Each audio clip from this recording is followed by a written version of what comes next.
Fluminense e Bahia se enfrentam neste domingo. Na verdade é Bahia e Fluminense, né? Se enfrentam neste domingo.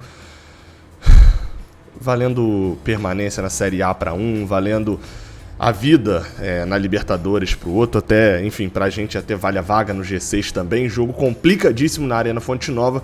Tudo que você precisa saber sobre essa partida, você sabe, você vai encontrar aqui neste vídeo de pré-jogo. Então roda aí a vinheta.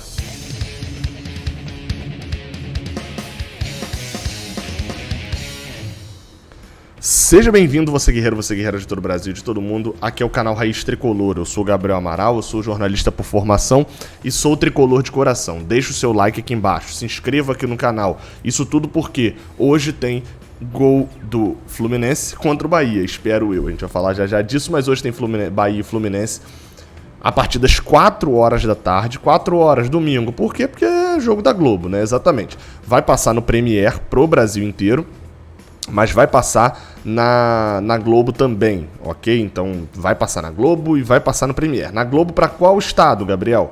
Para uma série de estados. Dentre eles vai passar para o Rio de Janeiro e para a Bahia, obviamente, Espírito Santo, Sergipe, Paraíba, Rio Grande do Norte, Piauí, Maranhão e para a zona da Mata Mineira, Juiz de Fora, ou seja, praticamente todo o Nordeste ali quase vai acompanhar o jogo entre Fluminense e Bahia, né? Pernambuco outro jogo, Ceará outro jogo. Enfim, vale destacar, por sinal, esse jogo vai dividir ali com o jogo do Atlético Mineiro e os outros estados também. Atlético Mineiro e Red Bull, e Corinthians e Grêmio também serão jogos da Globo aí para os outros estados. Vale um destaque também, tá? Para a vitória dessa partida. O Fluminense tá pagando mais do que o Bahia, tá? O Fluminense não é o favoritaço, não. O XBET, o link tá aqui no primeiro comentário. O Bahia tá pagando 2,36 para cada real investido e o Fluminense 3,28. O Fluminense não é uma segurança total, não. A gente vai falar disso já, mas vem aqui embaixo, tá pagando bem também, né? Se você aposta no Fluminense, acredita que o Fluminense vai levar a vitória, usa o link que tá aqui embaixo para fazer o seu cadastro lá na 1xBet. Esse é o jogo de número 69 entre Bahia e Fluminense. 33 vitórias nossas, 22 empates e apenas 13 derrotas na história pro Bahia. Esse acho que, se eu não me engano, é uma das maiores diferenças que o Fluminense tem dentro do Brasileirão. Pra você ter ideia, os últimos 4 jogos foram 4 vitórias seguidas do Fluminense e a gente nem levou gol. A última derrota que a gente teve pro Bahia, ou melhor, o último jogo que teve pro Bahia que a gente não venceu, foi aquele de 2019 na Fonte Nova também, aquele lance bizarro de Agenor, que ele tenta driblar e perde a bola, depois ele pega o pênalti, mandam voltar, dão um amarelo pra ele expulso, enfim, foi um jogo conturbadíssimo. Vamos falar de Fluminense e Bahia desse agora, né, sem falar só da história. E é um jogo complicado, porque faltam 2 rodadas. O Fluminense hoje entra com a matemática, mas para qualquer matemática que ele pense, ele tem que começar não perdendo essa partida pro Bahia. É só para ir para Libertadores, o Fluminense é 7º colocado. Então o empate tá bom. O empate hoje, o Fluminense vai a 52 e se mantém ali no G8 com certeza. Vai pro último jogo contra a Chapecoense dentro do G8, só precisando ganhar em casa. Mas ninguém quer jogar um mata-mata ainda em fevereiro, jogar 2 mata-matas para chegar na fase de grupos, correr esse risco na pré-Libertadores. Então, obviamente, todo o grupo do Fluminense está focado e a gente também está focado em conseguir a vaga no G6. Para isso, vai precisar vencer o seu jogo e vai torcer pro Atlético Mineiro com esse jogo sendo televisionado pro Brasil todo, etc. Entrar muito a Vera em casa lá no Mineirão e ganhar o Red Bull Bragantino ou empatar, seja lá se for vitória ou empate, Fluminense ganhando, chega na última rodada dentro do G6. Ele só precisa ganhar e o Red Bull Bragantino não ganhar o Atlético fora de casa. Se o Red Bull empatar ou perder, o Fluminense chega na última rodada no G6, dependendo só de si, de ganhar a Chapecoense para ir para Libertadores direto. Mas o retrospecto nosso fora de casa, que é o jogo hoje, é péssimo, né? Assim, o Fluminense vem de 5 derrotas seguidas fora de casa. Nas 5 derrotas fez um gol só, que foi contra o Atlético Mineiro na última rodada. Perdeu pro Santos, perdeu pro Juventude, perdeu pro Grêmio, perdeu pro Ceará. Muito jogo perdido fora de casa. Pra você ter noção, o Fluminense pode fechar o segundo turno com uma vitória fora de casa, que foi contra o Atlético Paranaense lá na Arena da Baixada, um jogo que foi bem mais ou menos do Fluminense, mas era o time reserva do Atlético Paranaense e o gol foi contra. Então, assim, do segundo turno inteiro, essa foi a nossa única vitória fora de casa. Apesar disso, a gente vai enfrentar um adversário que vem fazendo uma boa campanha dentro de casa, isso é verdade também, mas que está numa situação desesperadora a situação do Bahia. É o time hoje, junto com o Grêmio, que está praticamente definido que vai cair. Enfim, eles não perdiam em casa desde agosto, quando perderam para o Atlético Goianiense, emendaram em uma sequência sem perder em casa, mas perderam para o Atlético Mineiro numa pipocada absurda na quinta-feira. Então, o cenário hoje para o Fluminense é enfrentar um rival desesperado, com apoio, mas também com a pressão da torcida, e o Bahia não vai poder ficar atrás. Daí, a gente começa a falar de bola em campo. E no Bola em Campo, que é aquele pedaço aqui do pré-jogo onde a gente começa a abordar as escalações, né? A gente fala do que acontece dentro do campo. Tá aí a provável escalação do Fluminense na tela. Escalação essa divulgada pelo Globoesporte.com. Marcos Felipe no gol. Na defesa a gente tem Samuel Xavier, tem Manuel e Lucas Claro e tem Danilo Barcelos. Vou explicar já o porquê dessas mudanças.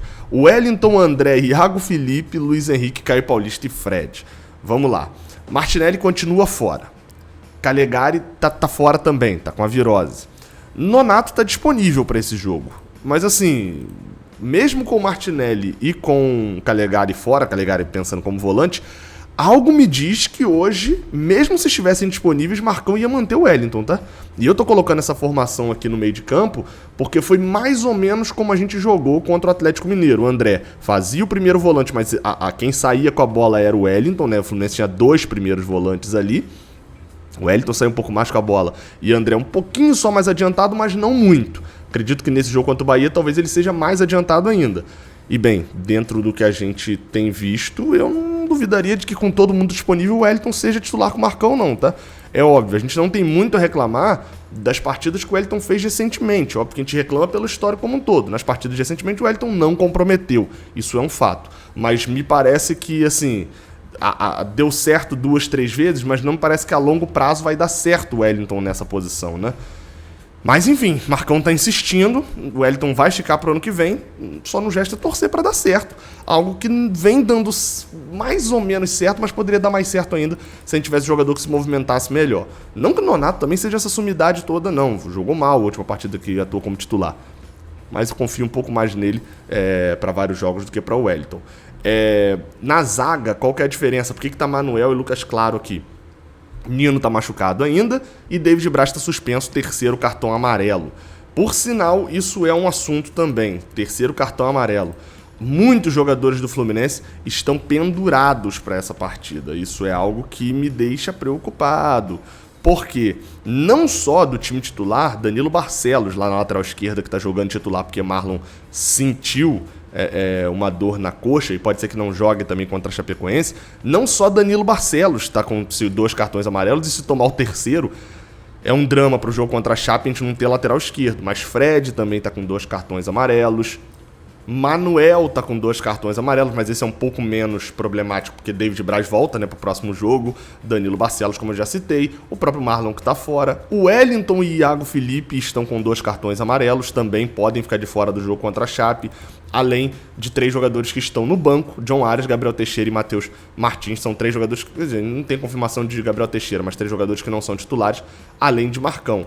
Ou seja, podemos ter muitos problemas para essa reta final de Brasileirão, principalmente por um jogo tão importante que é esse contra a Chape em casa. Vale destacar ainda, tá? Contra o Atlético Mineiro, a gente enfrentou um time que era muito paciente. O time do Atlético não é um time de massacre, etc.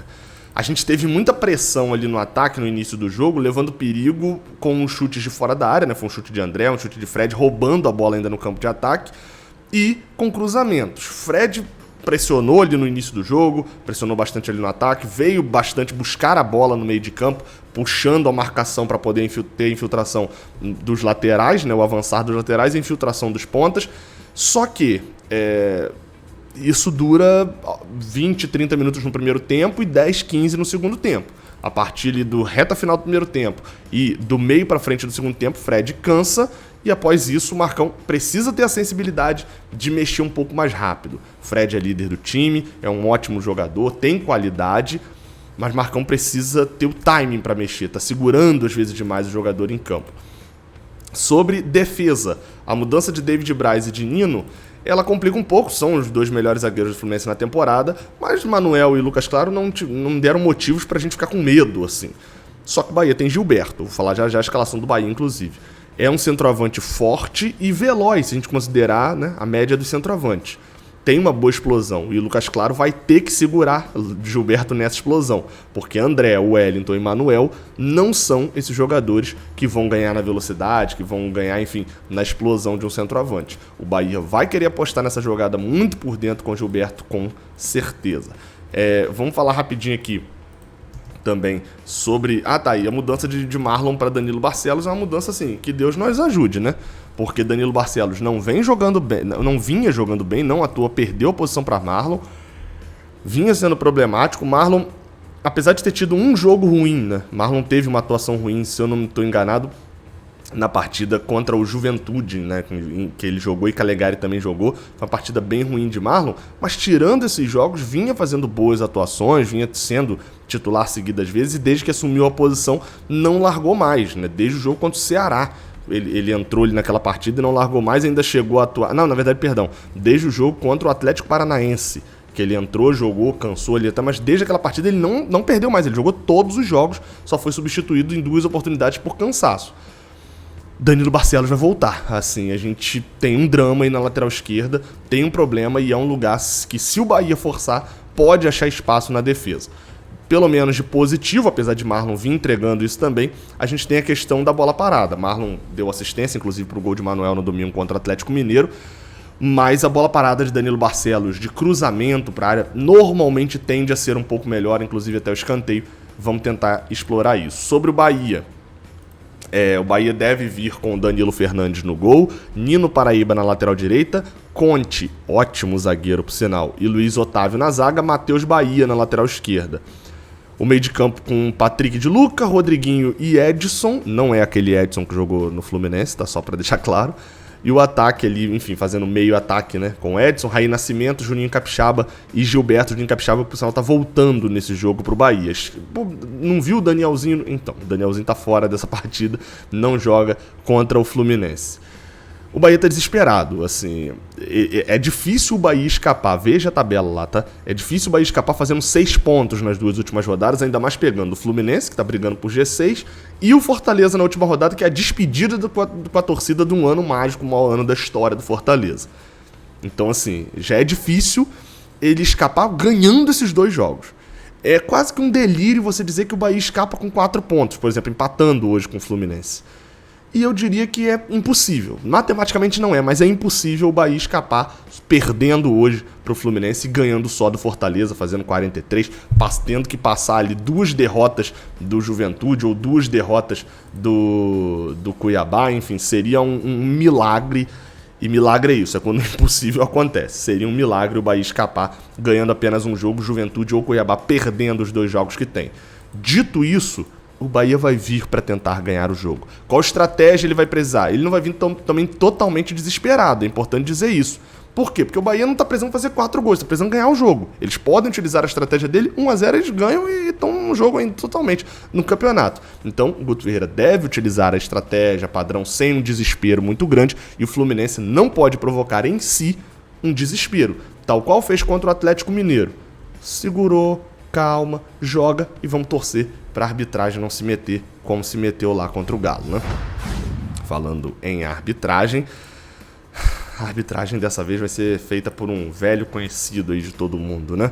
A arbitragem feita pelo senhor Luiz Flávio de Oliveira, que é irmão do comentarista de arbitragem da Globo, do Paulo César de Oliveira, e que, assim, sendo bem sincero, ele é de São Paulo, Luiz Flávio, e ele já apitou 2 jogos do Fluminense nesse Brasileirão.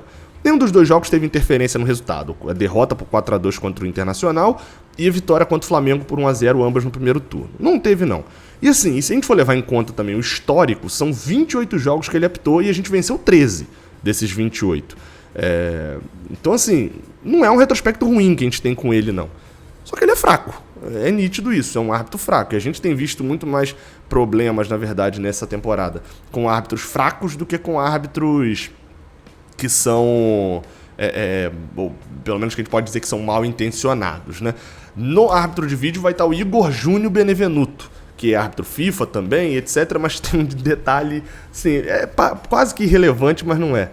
O Igor Júnior Benevenuto era o árbitro daquele Fluminense Bahia de 2019. Você não lembra? Joga aí no YouTube que você acha os melhores momentos desse jogo. É uma maluquice. Melhores momentos de 2019. Ele era o árbitro de campo, ele não era o árbitro de vídeo. Ele era árbitro de campo daquele jogo em que houve uma marcação de um pênalti muito duvidoso a favor do Bahia, que a bola bate na mão de Gilberto, na época Gilberto do Fluminense, o lateral direito. E teve também um lance muito estranho, que foi a expulsão de Agenor por ter se adiantado na hora de pegar o pênalti. Enfim, né? Pra fechar, vale um destaquezinho também bem rápido aqui, tá? Que é o seguinte.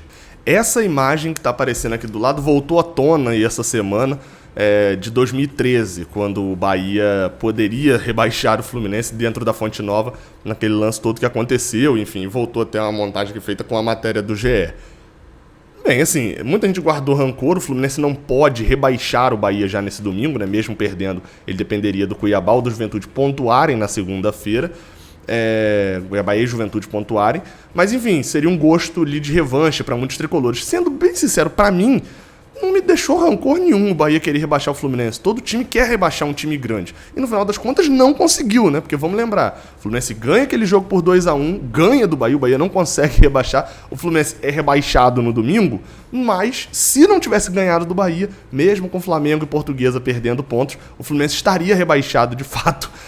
Então na verdade, o jogo em que o Bahia queria rebaixar o Fluminense foi justamente aquele gol de Samuel no finalzinho, o jogo que salvou o Fluminense e rebaixou a Portuguesa, depois deles terem perdido pontos. Se eles não perdessem, o Flamengo seria rebaixado. É isso então, te espero aqui 1h15 antes da partida, a partir de 2h45 a gente começa a conversar, já estando lá direto da Fonte Nova. E claro, se você não quiser assistir a transmissão, não assiste, cara, tô juntinho ali com a Globo, você dá mute na Globo e vai me ouvindo. Ou então você vem no pós-jogo na Análise Pocket, beleza? Agora você vai ser encaminhado, inclusive quem tá assistindo ao vivo aqui vai ser encaminhado direto pra transmissão. Ativa o lembrete aí. Valeu, até a próxima, tamo junto.